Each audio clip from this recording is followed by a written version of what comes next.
Up and down, left and right and wrong, success and failure, good and evil, us and them. Have you ever noticed how the human mind seems to organize reality into opposites? Our minds are constantly dividing the world and everything in the world, everything in life, into categories. But what if this tendency isn't just a habit of thinking? What if it's the very structure that makes human experience possible?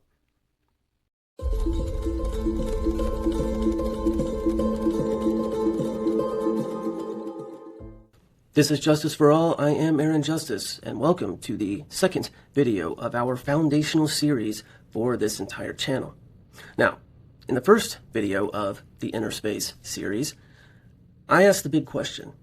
I asked the question that I deem to be the most important or the most relevant question that one can ask oneself, which is, who am I?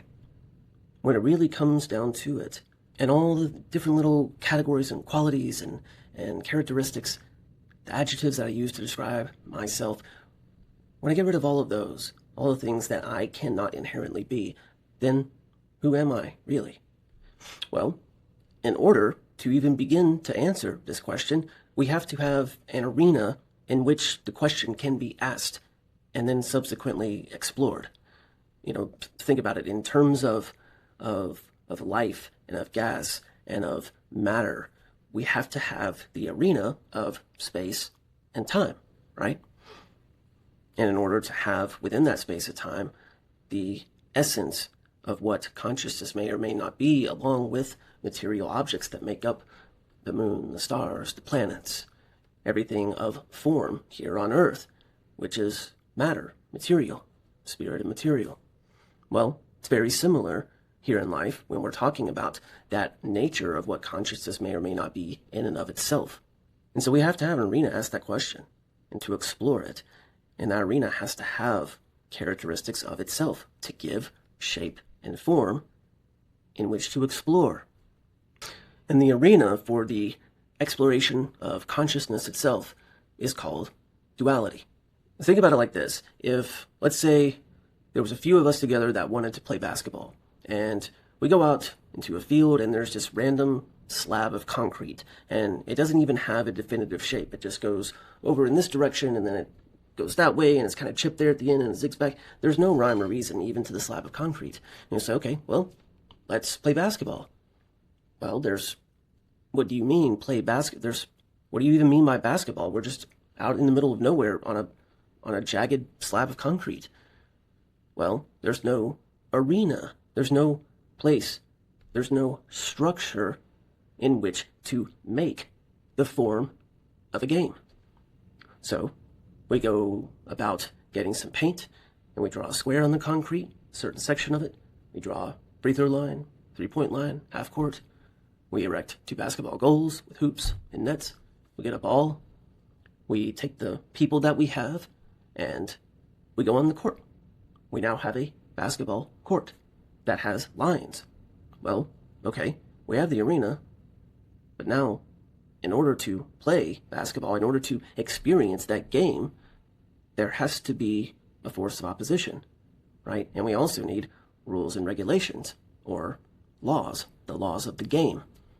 So we take what people are there, instead of saying, okay, we're just going to run around and throw the ball back and forth to each other as we run in circles on this court. No, we have not one basketball goal, not one side of the court, but 2.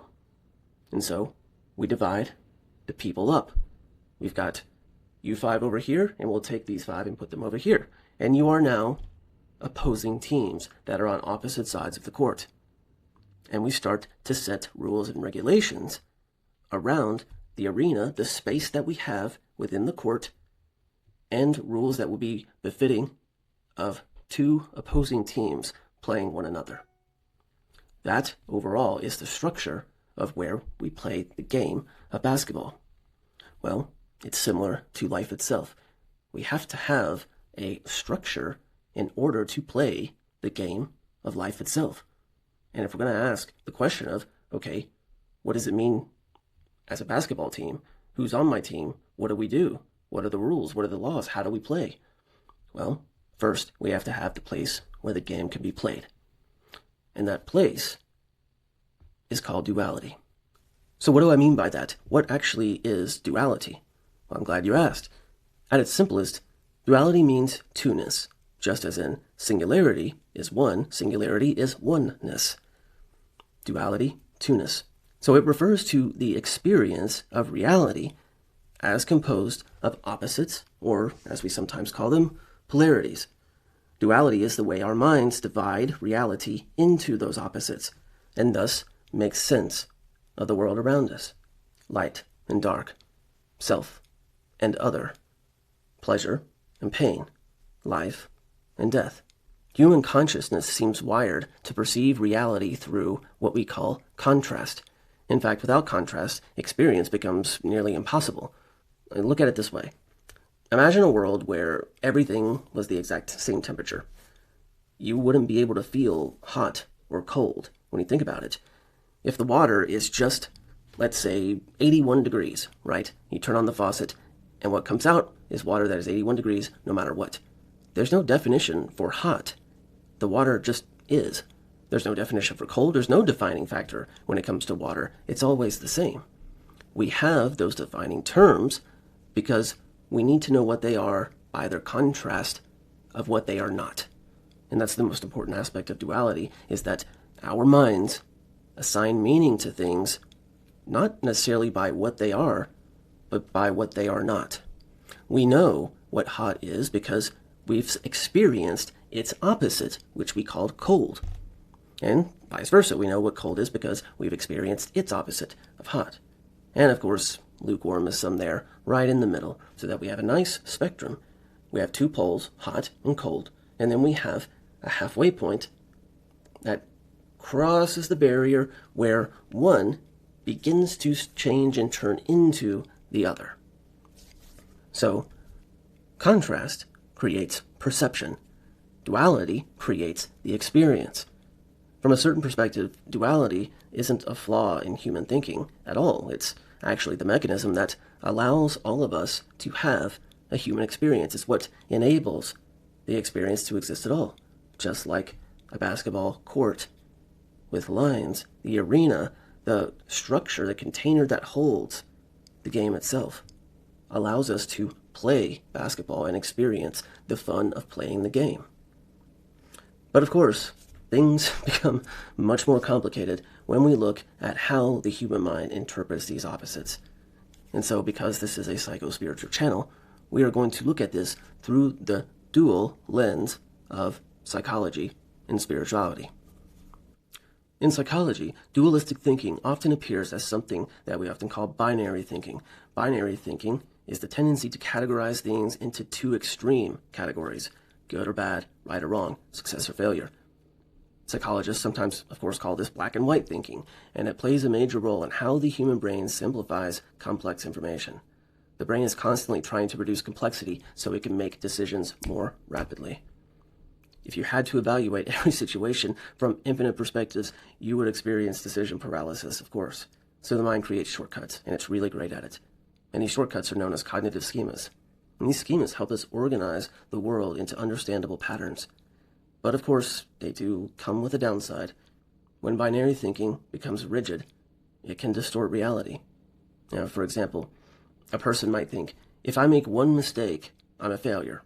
Or, if someone disagrees with me, they must be my enemy. And this is where dualistic thinking can contribute to things like anxiety and shame. It can lead to relationship conflict through tribalism and political polarization when we're looking at continents and countries.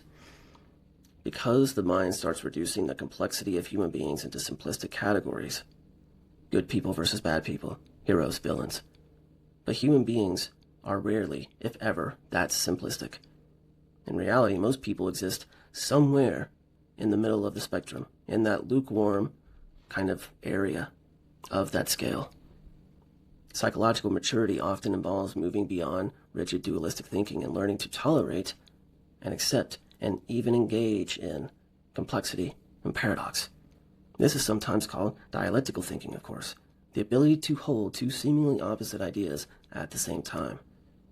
But interestingly, many spiritual traditions even go further than this. They suggest that duality itself might be part of a deeper illusion. When viewed through the spiritual lens, duality often refers to the existence of two contrasting yet complementary aspects within an overall whole. It is the presence of pairs such as this light and darkness, good and evil, male-female, joy and fear.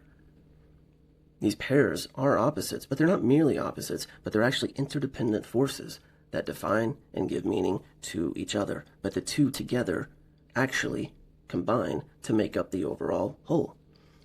Think of this as in heads and tails.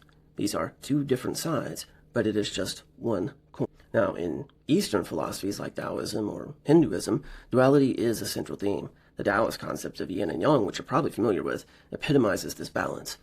Yin represents qualities such as darkness, femininity, passivity, and receptiveness, while yang embodies light, masculinity, activity, assertiveness. Importantly, yin and yang are not opposing forces fighting for dominance, but complementary energies that flow into each other in continuous harmony and balance, or what we call on this channel, justice. Now, of course, in Western philosophical traditions, we also engage with duality. There are ancient Greek philosophers that spoke of the unity of these opposites, emphasizing change as a constant interplay of contradictory forces. And then later, Christian mysticism explored the tension between the divine and the human nature within us all as individuals. Now that we have our arena in which to explore this question of who am I, then we have to ask the question itself again. In order to get a step closer within this arena, let's go back to what we said at the beginning. How do we know what hot is? Well, we know what hot is by experiencing and knowing its contrast, which we label cold. We now have to ask that question within the structure, the paradigm of this and that. Remember how we identified hot by being not cold through that experience of the difference of what hot was. And that's what we call contrast. So we examine something and get to know it through contrast, right? So when we ask the question, who am I? Well, we have to begin to experience through duality who I am not. And what or who is that? Well, that's exactly what we're going to explore in the third video. See you over there.